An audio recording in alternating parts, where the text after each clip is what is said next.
Коми-республиканская филармония, несмотря на сокращение списка общероссийских организаций, где можно пройти срок альтернативной гражданской службы, смогла в нем устоять. Обновленный перечень в рамках подготовки к весеннему призыву, который стартует 1 апреля, утвердил глава Минтруда Максим Топилин.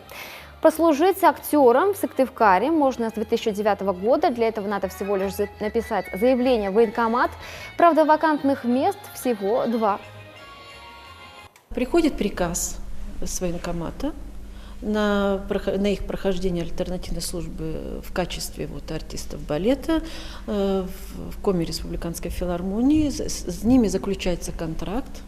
И они пользуются всеми услугами, всеми льготами, они также работают, также могут учиться, также уходят в отпуск. Кандидату на прохождение альтернативной службы необходимо собрать пакет документов, обосновать свой выбор, а призывная комиссия уже будет решать, одобрить заявку или нет.